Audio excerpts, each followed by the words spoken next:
Well, hello. This is John Shalafo with MERA, and I'm joined by Dave McGuire, also with MERA. And we're here, as you know, to just take you through a webinar. We have about 30 slides and 60 minutes, and our purpose today is to look at 2016, a year in review. And then we'd also like to look ahead at 2017. And there's a good chance we'll be done within our 60 minutes that we've allotted. And we will take your questions at the end of the slides that we're going to show. So again, welcome. We appreciate your membership and you participating in today's event. And with that, I'm going to take us to the first slide.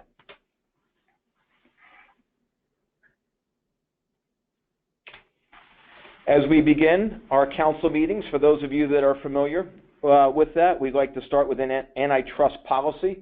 We at MERA take antitrust very seriously, and we will look to do the same today as we do with any of our meetings with members.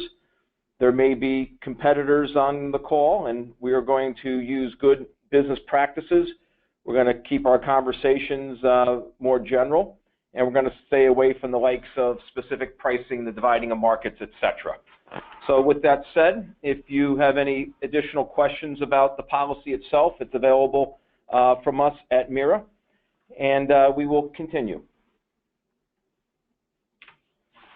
So today's theme is basically, it's our mission, and it's about you, our members. Our purpose, our mission is to advance the remanufacturing industry and the business interests of our members. And that "and" is very important. As I like to say, many of you participate in your trade association because you might have that philanthropic feeling that you want to advance the industry. At the same time, we know and understand that this better makes sense for you and your business. And as you'll see, we believe we're on a path to do that, but more importantly, we would love to get your feedback and understand if those conditions are being met. But again, it's about us working for you, our members. The next slide, you may have noticed the newer logo that we're using on the cover page. But as you can see, we've done a rebranding of MERA in 2016. We are MERA, the Remanufacturing Association. And we use 3 words at the bottom to describe the characteristics of remanufactured products. And those of you that participate in our Sales and Marketing Council are very familiar with these 3 words, because in fact, this came out of our Sales and Marketing Council: quality, value, and green. And it came from our Manufactured Again education and awareness campaign. And quite succinctly, quality, remanufactured products are as good or better than new. And because they're priced lower than equivalent new products, that is instant value. And the rational buyer will choose a remanufactured product over something else, knowing that the quality is there and that it is priced less. And we haven't started yet talking about the environmental benefits of remanufactured goods. And as you'll hear throughout the call today, one of our purposes, our goals, is to not only raise awareness and acceptance of remanufacturing, but to place and put the quality of remanufactured products on par with new. The next slide I decided to include because I thought it was quite telling, and it will give you a look at what it is that we're doing within MERA. And as you can see at the bottom of the page, the source is actually from a September meeting of the MEMA Board of Directors. And we'll talk a little bit more about MEMA on another page, but MEMA is our parent. MERA is the Remanufacturing and Sustainability Division of MEMA. So we use this slide with our own board, the MERA Board of Directors, and we also communicate to the MEMA Board what it is that we're doing and where we're going. Key industry drivers, and I've highlighted those there. And I'm going to start with the second one, actually, the economic and environmental consciousness of buyers. And I'm going to say all buyers. And we just talked before about how a rational buyer is looking for value. Value is an equation, a benefit over the cost, quality over the price that's paid. And we're seeing that not only are buyers looking for economic value, but we also know with our drive towards a circular economy that the environmental benefits of remanufactured products are also being more recognized. The second, OEMs and suppliers view reman as a viable service parts offering. And we see that at the dealer level, particularly, as service commitments increase to 15 years beyond end of production. And one of the reasons this is occurring is because of what we've talked about already. The quality is there, and we all know that there's great value with remanufactured products. If you look at our market performance as a remanufacturing industry, we are generally aligned with the underlying aftermarket. And as you know, we focus primarily on automotive and the heavy-duty or commercial vehicle markets. And then just to look at some change agents or a change agent opportunities and threats, again, looking to set reman on par with new. And in doing so, we're looking to differentiate it from other processes, including rebuilt. And we're going to talk a little bit more about how we are accomplishing that today and what we're going to do going forward. An opportunity. Excellence in remanufacturing offers our members the promise for cross-sector growth. And as many of you know, a year ago, actually this month, MERA had a bylaws change that was approved by both boards, the MERA board and the MEMA board. And because of that, we look, as our members do, at remanufacturing as a core competency. And in essence, we're saying it really doesn't matter what the widget is, as long as remanufacturing or manufacturing excellence is being applied to the manufacturing process. That's the group of remanufacturers and their constituents that we're looking to represent. And a threat, this is one that's been with us actually all year, I'll say. It's consumer choice and aftermarket access to software-enabled vehicle technologies. And those of you particularly that are affected by this or have participated in our councils, you know that we're referring to DMCA, or the Digital Millennium Copyright Act specifically. And that's one of the threats that we are working with our partners over at MEMA to look to better position our members. So MERA today, a distinguished board of directors. In fact, that's how we started 6 years ago, and we continue with such a distinction today. Peter Butterfield from Omega Environmental Technologies is our current chairman. Respected member companies. In fact, I'm going to reach over to my partner here, Dave McGuire, and ask him just to talk a little bit about our membership, as membership is his responsibility within MERA. Well, good afternoon, everybody. It's good to see you all on the call today. In fact, I noticed that we do have one of our newest members from Jefferies LLC, which is an investment banking firm, on the call today. So thank you and welcome. We're glad to have you here and participating. Our membership continues to grow. We remain strong. We are continuing to reach out to remanufacturing sectors outside of automotive and commercial vehicles. As the organization expands, we foresee a great need for procurement officers, buyers of all sorts, as John mentioned before, to really look at remanufacturing as a viable option. Again, that quality, that value, and that green connotation. So the membership remains very good. We are looking to grow in 2017. We have a number of members right now that I am speaking with personally that are looking at coming on board in the new year. So look forward to that and look forward to more announcements in the future. Thanks, Dave. We've mentioned our lobbying office in Washington, D.C. We'll talk a little bit more about that going forward. Again, it is truly a benefit for MERA members, and one that we wouldn't be able to accomplish what we've done without the work of the MEMA DC office. 3 executive councils. We're going to actually wrap up a little bit with the work of the executive councils, but our projects, those projects that we are moving forward, are all housed within our executive councils. And then some industry-leading events, mainly our annual conference and the activities that we have at Apex. So just a slide on our affiliation with MEMA. You can see MERA positioned as the Remanufacturing and Sustainability Division. In addition, we cover the automotive OE marketplace with OESA to the right. AASA to your far left is the automotive aftermarket, and HDMA covers the heavy-duty or commercial vehicle OE and aftermarket. And as you can see, MEMA has been advocating on behalf of the motor vehicle supplier industry since 1904. Where we are. I included this slide because it was one that our chairman, Peter Butterfield, put on the screen during our annual conference back on September 28th. And it talks about our brand promise. And it's worth noting, uncompromising focus on member value added services, a commitment to member engagement, and an obligation to transparent and frequent communication.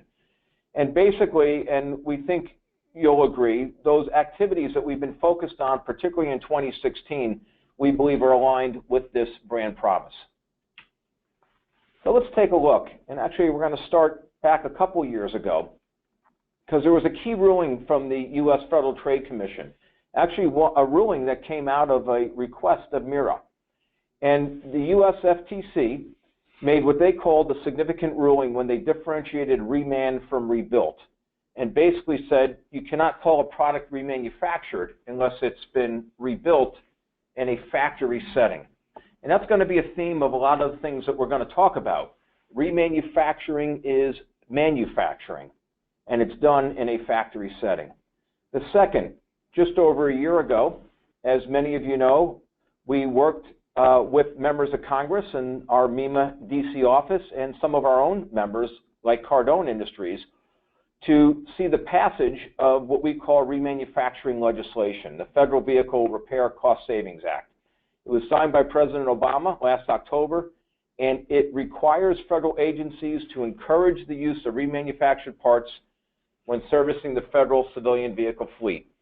And we were all very happy when we saw that, but the next question, or the immediate question we had, is now what are we going to do with that? And how are we going to promote the use of remanufactured products given this legislation? And we're going to talk about that in a little bit with the remanufacturing certification that we are launching. And I've already touched on the bylaws change.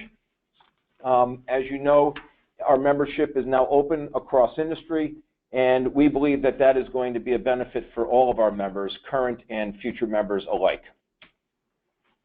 So in 2016, we worked with industry partners, and you can see them at the top of the page, to release definitions on remanufacturing and also on core. And as it says, it took 5 years to accomplish this. We needed to work through different international business and legal issues, particularly as related to warranty and commercial terms, other commercial terms. And it recognizes remanufacturing on a global scale as a standardized industrial process, 3 very key words. And it did expand upon the FTC ruling in 2014. And I'm just going to show this very briefly, but you can see 3 sentences on remanufacturing. There it is, a standardized industrial process by which cores are returned to same as new or better condition and performance. The rest of the definition talks about engineering, quality, and other technical specifications, and it notes that the products are fully warranted. Core. This is very important for us to define core. Core, at times, in trade talks, might be viewed as something other than what they are, which is a key input to the remanufacturing process. We do not want core to be viewed as waste, and we want to make sure that it's understood when core crosses borders that it is intended to enter the remanufacturing process and it is not intended for another use. So you can see the definition of core. In 2016, we also worked to defeat legislation and a proposal that actually was not favorable to our members. So not only do we work for the passage of good legislation, but as Dave and I like to say here in the office, we fight against the bad stuff too. So just a couple comments, Dave? Well, I'll just make a comment about this particular bill, and the reason why we felt it was very detrimental to not only the aftermarket, but especially the remanufacturing industry, was the fact that it was wrapped up in a safety bill originally that had been kind of through various permutations through the legislature had expanded to cover aftermarket parts and remanufactured parts throughout the first 5 years of the vehicle life frame where it was suggested and or required that any kind of repair had to be done using OE specific replacement parts. Obviously, that would have a very detrimental effect on the automotive aftermarket, and so we fought to protect your interest as remanufacturing members and make sure that this bill was defeated. I will say that it did go to kind of the 11th hour. It was on Governor Snyder's desk, but we were successful, and thank you. I know that there's some members on the call today who helped defeat that by writing the governor's office specifically. So thank you very much. Your influence and your voice was very impactful. And I just want to give a special shout out to Jasper because they were with us basically from the start on working on the defeat of the legislation. And then as you can see on the ISO proposal, the SAC, the Standardization Administration of China, floated a proposal to ISO back in 2013. And we worked with RIC and APRA at the time and were able to see what we'll call a defeat of that proposal. It did not put reman on par with new. And in 2013, and we saw the proposal in a very similar form surface again in 2016. We worked with both organizations again. We worked to lobby ANSI, which is our voice to ISO, and we're happy to say that the proposal this time actually had even less traction. And again, all of this is with the intention of positioning remanufacturing and our members where they need to be in the marketplace.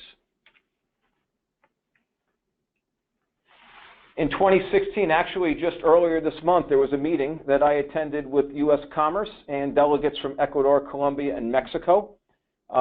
We share the international industry definitions. We participated with MEMA, Cardone, and Caterpillar, and you can see the theme about positioning reman on par with new. Lots of questions from the delegation, and something that we believe that they will look to do themselves going forward. And they're learning, as we have, to differentiate remanufacturing and to realize that we are unique in that the root of the word is manufacture, and that's the important process that we're looking to focus on. And then many of you know about our position paper. It's a product of the MERA CFO Council and RSM. We had hoped to have that in your hands approximately a month ago. We continue to finalize our reviews, including a legal review, and we do expect that you'll still see something later this month. So for those of you that have worked on it and are looking for a final copy, sit tight. We can say it's just around the corner. And Dave's just going to cover a couple of points on what is in the paper itself. Well, the reason behind this resource was really came out of the MERA CFO Council, as John mentioned, and it was really readily apparent that a number of the key principles behind accounting and accounting for cores and the taxation principles behind those cores was not very well understood by the industry, even within remanufacturing companies. Somebody bringing on a new CFO or a new accounting resource, unless they were within the remanufacturing industry for a number of years, oftentimes did not have a background or the ability to understand cores specifically in this manner. So the CFO Council recognized this was an issue, and working with them and our members, along with staff here, we were able to put together a particular document. You can just see listed on your screen here a number of the items that are covered in the particular white paper. You have the accounting principles, inventory valuation, common business models. We do focus on 3 common business models at this time. That's not to say that there aren't others. But again, this is not supposed to be a suggestion for a company to do, but rather presenting options that are available by leading remanufacturers, and it does include things such as ledger entries and others to help them along. It does cover the taxation written by RSM, our partner. Thank you very much to them. And we do cover some cross-border transactions. As John mentioned, we're looking to finalize that document by the end of the month and hope to have it in your hands soon. It will be a free member resource to you for being a member of MERA.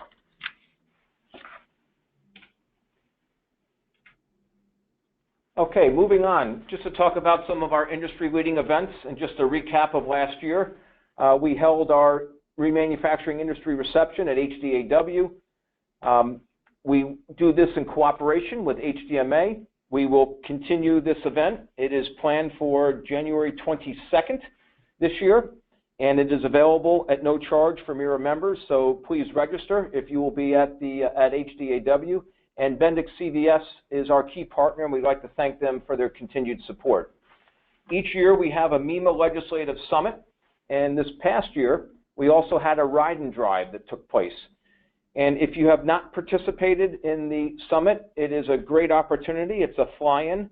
It consists of a conference, and then we walk the halls of Congress and meet with policymakers. And I'm happy to say that during one of our summits back in 2011, that's actually where it all started for what you saw earlier on the remanufacturing legislation. We could literally trace back to a single meeting the beginnings of the legislation itself, and it started with one of our members and a member of Congress. And I'll just add really quick, John, about the MEMA Legislative Summit. For a number of our members, if you do not have a lobbyist on staff or you do not have a government affairs division, this particular event is a great opportunity for you to share your voice with other remanufacturers and really participate in the legislative and policy-making process. They do listen to you. We do try to set up meetings specifically with members of Congress in your particular district. So if you haven't participated in the past going into 2017, I do highly recommend it. Thanks, Dave.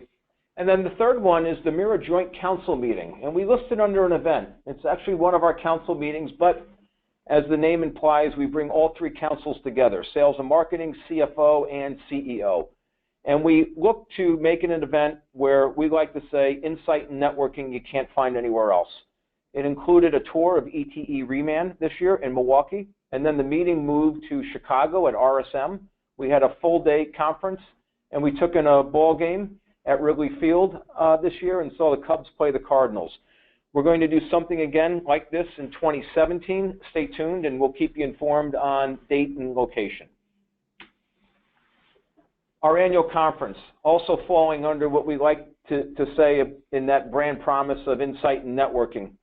And if you'll see that we co-host it with the Golisano Institute of Sustainability. This year, our keynote speakers were John Esposito, Chairman and CEO of Warner Music Nashville, and Mary Petrovich, who serves as Executive Chairman at Transaxle, and then also a key member of the Carlyle Group. And for those of you that participated, we not only had some great addresses from John and Mary, but we also had a little bit of fun. And what I mean by that, we'll show you in a picture in just a few moments, is John entertained the group with a standing ovation at the end to a great song. And here's just the cover page for the conference itself. And we just include that as a way to thank our partners that make this possible. As you hear on public television, we're the same. If it weren't for the support of our partners, we wouldn't be able to bring you the programming that we do. And here are the pictures I was referring to. Mary's in the top left, John Esposito, the bottom right. And for those of you that weren't there, John delivered an excellent address, and then he played Tom Petty Free Fallin' for us at the end. On top in the right is Duncan Niederauer from 2014, the former CEO of the New York Stock Exchange, also another strong leadership address. And then, as you can see, just a shot of the audience and some of the great networking that takes place. We brought to the council this year, to the conference this year, a panel that looked at remanufacturing as a core competency. And I'm going to ask Dave to chime in again because he was key in getting the panelists together. And just a few notes, Dave. Well, as we mentioned before, in 2015, the MERA Board of Directors voted to expand the bylaws to allow for cross-industry, that is, remanufacturers and suppliers from other industries outside of automotive and commercial vehicles. So we worked very diligently over the spring and summer time frame to itemize some folks that could participate in this particular panel to speak to you as remanufacturers on the concept that if you do remanufacturing and you do it well, and you're doing it the right way, it really truly is a core competency. And within that, we're talking about things such as, the disassembly process, the actual manufacturing process that goes into remanufacturing, the actual factory and industrial processes, that are involved. And so you can see the gentlemen that we had on this particular panel that ranged from Detroit diesel remanufacturing for commercial vehicles. We did still want to have that vehicle presence, but we did expand to GE Aviation, NRE, which is a rail and railway equipment remanufacturer, and you can see other aerospace as well, which is Nextent Aerospace, which actually remanufactures entire business jets. As we continue to expand, and you'll hear some of these themes later on in this particular webinar, expanding into 2017, we continue to work with other remanufacturing industries such as military, defense, space, aerospace, and marine, and expanded beyond what you see here. So look forward to that in 2017, and we look forward to bringing you more of those opportunities to interact with those remanufacturers as well. And then just to cover the second half of that page, at Apex this year, we expanded our efforts, and we basically have three components to the remanufacturing experience at Apex. The remanufacturing section itself grew by 20%. Those of you that participate know that we rolled a green carpet out, and it's a great area for our members to gather and to exhibit their products. At the same time, many of our members continue to exhibit in their existing spaces that they may have had for the past 20 or so years. And we make sure that we bring all of that together in the MERA booth, and we not only show who's in the reman section, but we also recognize our members that are outside the immediate section itself. We expanded the reman EDU sessions. They took place, as you can see, October 31st, which is the day before. So we actually kicked things off the day before the Apex show itself opens. And then we had, again, it was a tough ticket to get, but we had our networking reception at Aquanox. And a new item that occurred this year is we were able to co-brand the Member Center with our sister division, AASA. And we're looking to continue to find ways to make Apex more valuable for our members. And then lastly, earlier this month, Dave and I both went out to Automechanica Shanghai. We had a booth right outside their reman section, and I participated in not only an automotive aftermarket summit, but also the CAF meeting, the China Aftermarket Forum that takes place during the Shanghai event, during the Automechanica event. And again, just working to communicate the value of remanufacturing to others, and particularly on an international stage.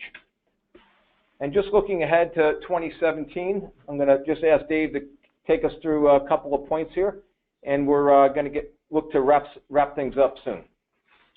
So we begin with one of the things that you were promised today was kind of an update on where we stand with advocacy. And right now, the biggest key issue that we see, and was mentioned before, is the connotation of software-enabled vehicle technologies, which falls under unfortunately, the Digital Millennium Copyright Act. Now, this was a particular act of Congress that was really for the media industry and the entertainment industry back in the late 1990s to prevent things such as pirated music and pirated movies. Unfortunately, that has been expanded to copyrighted software within vehicles themselves. We actually have some member company through the GM Dorman lawsuit that is dealing with this right now. It is a large issue as the vehicles continue to be added with sensors and other software technologies. This could impact your business, and it is already impacting our member businesses today. So we encourage you to pay attention to this issue. If you do have any concerns or any comments about things that might be happening within your particular district, please share them with us so that we can continue to fight the good fight against this particular bill. As John mentioned before, we do advance and protect, for that matter, remand legislation at the state level. We do monitor it. We do want to make sure that bills such as Michigan HB 4344 do not make it to the governor's desk, and that we can try to defeat these and protect the industry as much as possible. We touched on remanufacturing as a core competency. I'll look for more of that in 2017 as we move forward as an organization. We're really hoping that some of the best practices that can be shared amongst remanufacturers across all these different industries and sectors can help you become a better business moving forward. Industry-leading events. We do have our remanufacturing MERA reception at HDAW coming up. That is going to be January 22nd, 2017. It is free for members, so if you are going to be in the Las Vegas region or would like to even just fly in, because it does bring in a lot of leaders from the industry, please let us know and we'll make sure that you get registered. Our annual conference, right now we have a save the date, if you want to put that on your calendar, for October 4th, 2017. Should be a great event. Again, we're looking to bring in some new blood to the conference, and we'd like to hear your feedback as well for what you might be looking for in terms of topics and seminars for 2017. As John mentioned, the remanufacturing experience is growing. If you are looking to participate and you are looking to be within the green carpet section of Apex for remanufacturing, or participate in any of the remanufacturing experience, which includes our remanufacturing EDU sessions, which we also expanded in 2016, please let us know, because booth registration opens in the first quarter of 2017, and we do encourage all of our members to be aware of that and getting the registration forms in very quickly. In 2017, we're looking to launch a remanufacturing barometer. If you're familiar or perhaps are a member of some of the other sister MEMA organizations, they oftentimes have a barometer resource, a survey of the membership that is a great research document for members. We are looking to do that for the remanufacturing industry coming up in 2017. And then lastly on our list is the Manufactured Again certification. And this is basically where we're going to look to end our comments. But it really fits in well with the theme that you've seen throughout. And again, the objective is to set the quality of reman products on par with new. And the outcome is we expect that it will be increased value for our members, remanufacturers and their suppliers, and also what we'll say is all buyers. And there's just a little chart at the bottom that shows a perception and a future state. And again, we're looking to position reman on par with new and differentiate it from rebuild. And you can see from the chart the movement that we're looking to influence. So many of you may have seen this, particularly if you were at the annual conference, but a lot of this is based on the positioning of reman itself. So there is a logo that everyone knows, the recycle logo, reduce, reuse, recycle. We're challenging thinking and asking members and others to look at reman as the fourth R of the environment. And in fact, that's a logo that we are going to be using going forward. And you can see that we're proclaiming that remanufacturing is sustainable manufacturing and certainly a key component to the circular economy. And the wording just below that is words that we've said already about the quality, value, and green characteristics of remanufactured products. So where does that take us? And it goes back to what we started with, the Manufactured Again education and awareness campaign, where we basically looked at a paradigm shift. And we were challenging people to think about remanufacture by looking at the root of the word, the manufacture. And we like to say, no wonder it's the only reword with manufacture in its name. And that is very key to what we are doing with the certification program. Because within the program highlights, companies that participate will be able to certify that their remanufacturing processes meet quality management standards more generally associated with new manufacturing, or we can just say manufacturing. And we're all familiar with ISO 9001 and what is now called IATF 16949. And just as importantly, the program is going to allow all buyers to confidently identify and purchase remanufactured products. We have a website that's already been launched at manufacturedagain.com, and you can see the reference at the bottom of the page. But the program, with it, we're looking to drive demand. We're looking to drive demand for the products that you manufacture. And it starts with vehicle manufacturers. We talked earlier about the reman legislation. And you heard me say, okay, we have the legislation, but what's next? We want to take this program and go to the procurement offices within the U.S. government and say, if you're looking for quality remanufactured products, go to manufacturedagain.com and look at those companies that are participating in the program. We want to go to repair shops, technicians, and ultimately messaging to end users themselves. This is the logo. This is the certification mark that we are filing for. And you can see the three key components: the 4-arrow pinwheel, the words manufactured again, and certified quality process. It is the process that is being certified. This logo will be placed on the product packaging of participating companies. And again, it shows that those products that bear the logo were produced in a facility where ISO 9001 or IATF 16949 was present. And with that, I'm going to turn it back to Dave just to make a comment about our councils and engagement going forward. Well, I just wanted to, really quick before we leave Manufactured Again, if you are a member company that's looking to participate in this, again, you can learn more on the manufacturedagain.com website. However, if you do want to reach out to either John or myself, we would be more than happy to walk you through the certification process, what that pertains to, and how you can go about certifying your facilities for that process standard, and how you can get on the directory listing that's going to be launched here in 2017.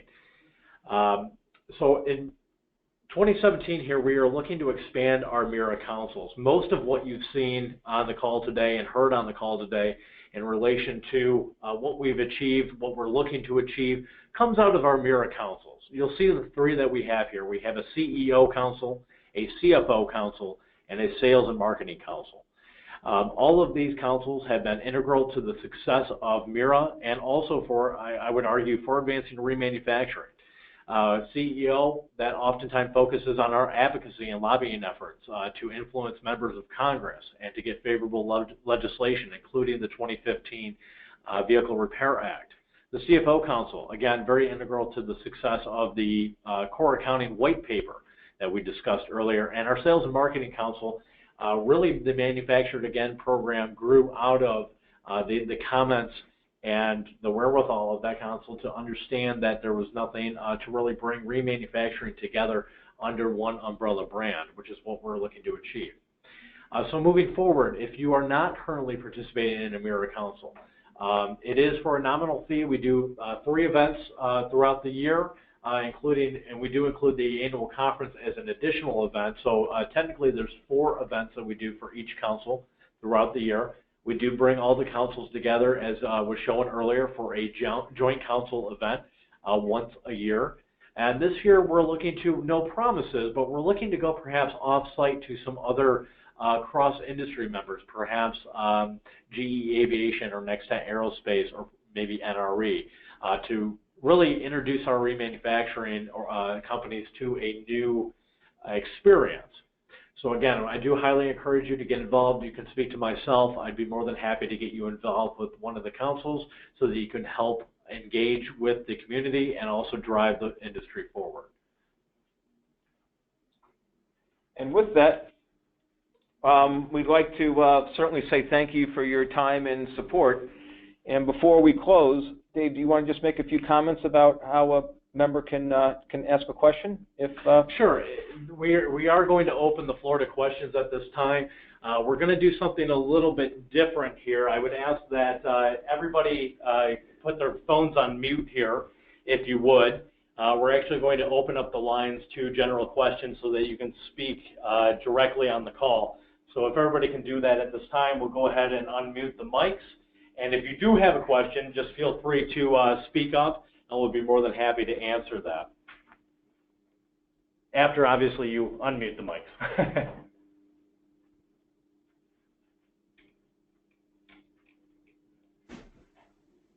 So right now, everybody should be unmuted on our end. So if you do have any kind of feedback, we'd ask that you mute your mic, and we will open the floor to questions at this time.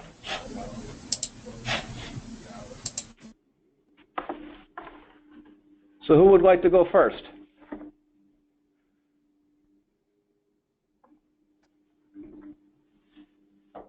Okay, someone want to go second? I know this is a new concept for everybody, so on the particular webinar, so we haven't done this before. Oftentimes we do questions. If you prefer to ask a question via the chat or questions pane, which is what we normally do on webinars, instead of unmuting everybody, feel free to go ahead and ask via the GoToWebinar software on your screen.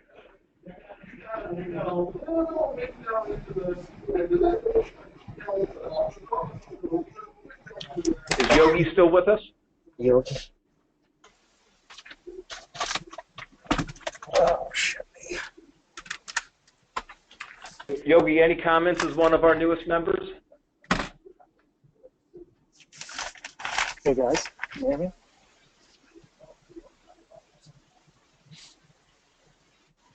We can hear you.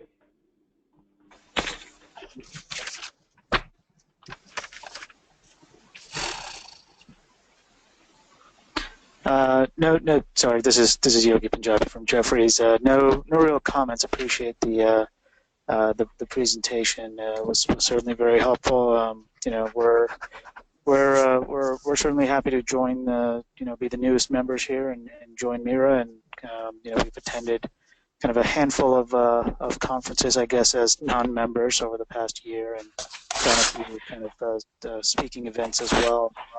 Just kind of continuously happy to meet more and more people, network, and kind of learn about all the good that MERA is doing, and kind of excited for 2017 and onwards.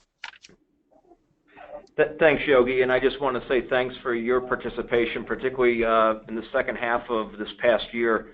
I know you and your team were quite active with us with our councils, mainly the CEO and the CFO, and then also participating with us over at the Apex Reman ED sessions. So thanks for what you do and for bringing the insight to the rest of the membership.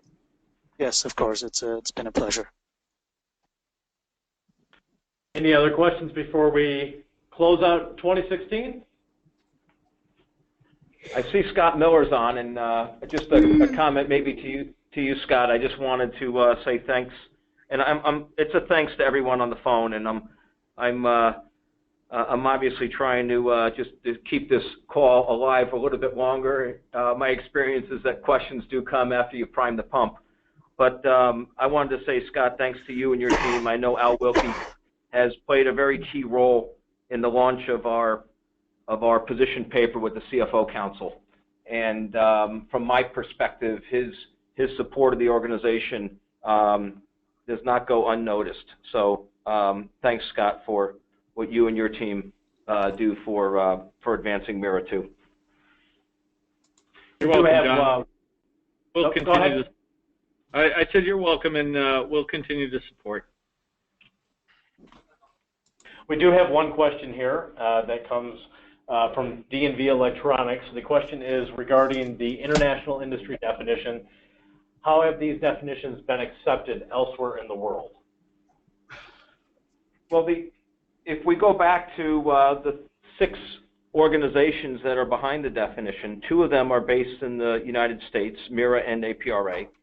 2 are based in the EU, one being CLEPA, which for those of you that are not familiar with CLEPA, they are an association of associations, and they basically are made up of the national associations such as VDA, FIEV, and then they also have some very key corporate members.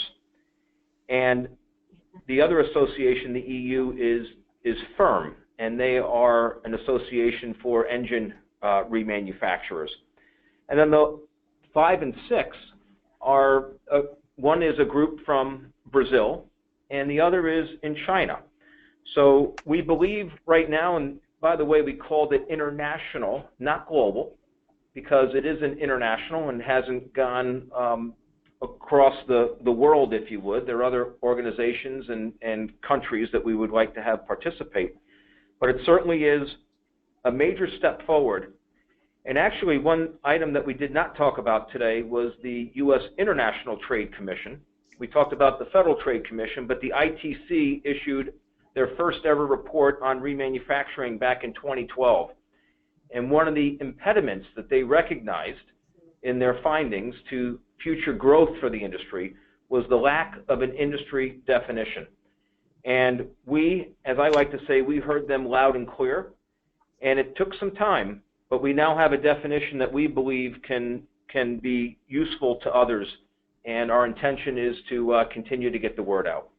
And I'll just add to that, John, that also that particular definition, or a very similar definition, perhaps not the exact definition because it was actually worked into TPP before the definition was agreed on in December, or excuse me, September of this year.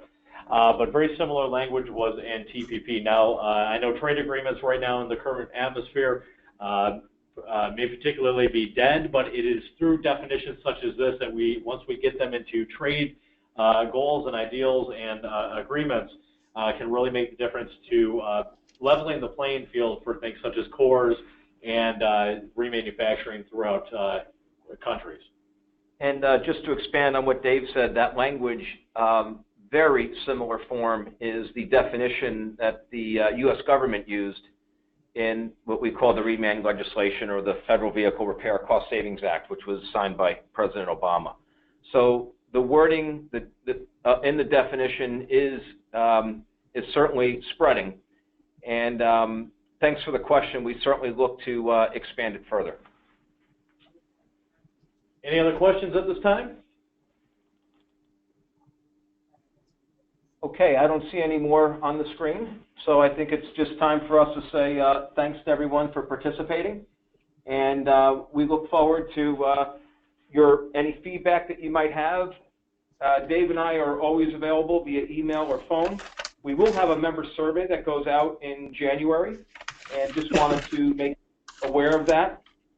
It covers the activities of MERA and the MEMA DC office. And with no further ado, I'll just say happy holidays to everyone, and have a very safe holiday with your families. Thanks for your support. Thank you. You too. Have a good day. Okay. Bye-bye.